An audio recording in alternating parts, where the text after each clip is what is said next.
Hello guys, আসসালামু আলাইকুম। কেমন আছেন? আশা করছি সবাই অনেক অনেক ভালো আছেন। বন্ধুরা, আপনাদের সবাইকে আরও একবার আমন্ত্রণ জানাচ্ছি চ্যানেলের ব্র্যান্ড নিউ আরও একটি ভিডিওতে।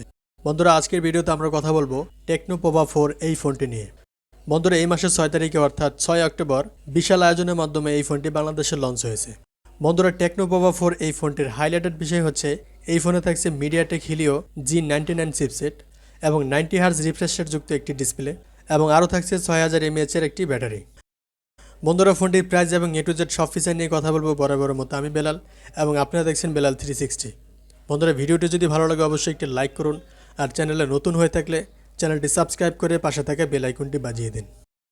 বন্ধুরা, প্রথমে যদি ফোনটির ডিজাইন এবং বিল্ড কোয়ালিটি নিয়ে কথা বলি, তাহলে এই ফোনের ব্যাক সাইডে এবং ফ্রেমে থাকছে প্লাস্টিক। আর এই ফোনের ডিজাইন কিন্তু অন্যান্য ফোনের চেয়েতেও আলাদা রাখা হয়েছে, যা দেখতে নজর কাড়া ডিজাইনের মতো লাগছে। আর এই ফোনের ফ্রেম রাখা হয়েছে একেবারে ফ্ল্যাট এবং ফোনের থিকনেস রাখা হয়েছে 8.7 মিলিমিটার এবং ওজন রাখা হয়েছে 179 গ্রাম। বন্ধুরা, ফোনটিতে আপনারা সব ধরনের পোর্টস অ্যান্ড বাটন পেয়ে যাবেন, যেমন 3.5 মিলিমিটার হেডফোন জ্যাকপোর্ট এবং দুটি সিম কার্ডের পাশাপাশি একটি মাইক্রো এসডি কার্ড ইউজ করার জন্য পাবেন একটি সিম কার্ড স্লট। বন্ধুরা, এই ফোনটির সামনে আসলে আপনারা পেয়ে যাবেন একটি ফুল ভিউ ডিসপ্লে, যার উপরের অংশে মাঝ বরাবর পাঞ্চ হোলের মাধ্যমে বসানো থাকছে ফোনটির সেলফি ক্যামেরাটি। এই বিষয়টি খুবই ভালো লেগেছে, কারণ টেকনো লো বাজেটের ফোনেও পাঞ্চ হোলের ক্যামেরা দিয়ে থাকে। বন্ধুরা, এই ফোনে পাবেন সাইড মাউন্টেন ফিঙ্গারপ্রিন্ট সেন্সর, যেটা খুবই ফাস্ট এবং অ্যাকুরেট। আর এই ফোনটি আপনারা দুটি কালার ভেরিয়েন্টে পেয়ে যাবেন, গ্রে এবং ব্লু কালার। সো ওভারঅল ফোনটির ডিজাইন এবং বিল্ড কোয়ালিটি আমার কাছে অনেক ভালো লেগেছে। আশা করছি আপনাদের কাছেও অনেক ভালো লাগবে। চলুন কথা বলবো এবার ফোনটির ডিসপ্লে প্রসঙ্গে। বন্ধুরা, এই ফোনে থাকছে 6.82 ইঞ্চির একটি IPS LCD প্যানেল, যা একটি HD প্লাসের ডিসপ্লে এবং এর রেজুলেশন হিসেবে পাবেন 1080x2400 পিক্সেল এবং আরও থাকছে 400 ppi ডেন্সিটি। বন্ধুরা, এই ডিসপ্লেতে থাকছে 90 হার্জের রিফ্রেশ রেট, যার কারণে ডিসপ্লের টাচ রেসপন্স খুবই ভালো পাবেন। আর এই ডিসপ্লেটি প্রোটেকশন করার জন্য থাকছে কর্নিং গোরিলা গ্লাস 3। বন্ধুরা, ডিসপ্লেটি HD প্লাস হওয়ার কারণে কালার কোয়ালিটি মোটামুটি ভালো, তাতে যে কোনো কন্টেন্ট প্লে করলে পুরোপুরি শার্প পাবেন না, কিছুটা শার্পনেসের ঘাটতি পাবেন। বন্ধুরা, এবার কথা বলবো ফোনটির সফটওয়্যার এবং পারফরমেন্স নিয়ে।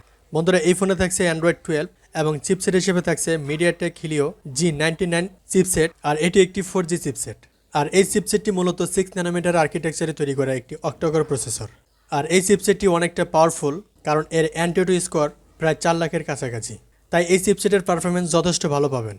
আর এই চিপসেটটি থাকার কারণে এই ফোন দিয়ে আপনারা যে কোনো হাই লেভেলের গেমগুলো মিডিয়াম সেটিংসে অনায়াসেই খেলতে পারবেন, সেক্ষেত্রে কোনো ধরনের ল্যাগ বা ফ্রেম ড্রপ হবে না।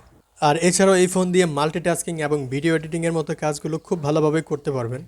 আর এই ফোনের স্টোরেজ ভেরিয়েন্ট পাবেন দুইটি, 6GB র্যাম 128GB রোম এবং 8GB RAM 128GB Rome. So বন্ধুরা, এবার কথা বলবো ফোনটির ক্যামেরা সেকশন নিয়ে। বন্ধুরা, এই ফোনের ব্যাক সাইডে থাকছে দুটি ক্যামেরা, যার মেইন সেন্সর হিসেবে থাকছে 50 মেগাপিক্সেলের একটি ওয়াইড সেন্সর এবং সেকেন্ডে থাকছে 2 মেগাপিক্সেলের একটি ম্যাক্রো সেন্সর। তবে এখানে একটি আলট্রা ওয়াইড সেন্সর হলে ব্যাপারটা অনেক ভালো হতো। বন্ধুরা, ফোনের ব্যাক ক্যামেরা দিয়ে আপনারা সর্বোচ্চ 1080pতেই শ্যুট করতে পারবেন। আর এই ফোনের সেলফি ক্যামেরা হিসেবে পাবেন 8 মেগাপিক্সেলের একটি সেলফি ক্যামেরা, আর এই সেলফি ক্যামেরা দিয়েও 1080pতে শ্যুট করতে পারবেন। আর এই ফোনের ফটো কোয়ালিটি বলতে গেলে ফোনের মেইন সেন্সরে ফটো কোয়ালিটি খুবই ভালো পাবেন। বন্ধুরা, এবার কথা বলবো ফোনটির ব্যাটারি সেকশন নিয়ে। বন্ধুরা, এই ফোনে থাকছে 6000 mAh এর একটি ব্যাটারি এবং চার্জার হিসেবে থাকছে 18 ওয়াটের একটি ফাস্ট চার্জার। তবে এখানে চার্জারটা আরও বড়, অর্থাৎ 33 ওয়াট হলে ভালো হতো, কারণ যেহেতু এই ফোনে 6000 mAh এর ব্যাটারি দেওয়া হয়েছে, আর তাই এই ফোনটি এই চার্জার দিয়ে 100% চার্জ করতে বেশ সময় লেগে যাবে। বন্ধুরা, যেহেতু ফোনটির ব্যাটারি 6000 mAh এর, তাই আপনারা ব্যাটারি ব্যাকআপ 1 থেকে 1.5 দিনের মতো পেয়ে যাবেন। বন্ধুরা, এবার কথা বলবো ফোনটির প্রাইস প্রসঙ্গে। বন্ধুরা, এই ফোনটি বাংলাদেশ মার্কেটে প্রাইস ধরা হয়েছে 21,990 টাকা।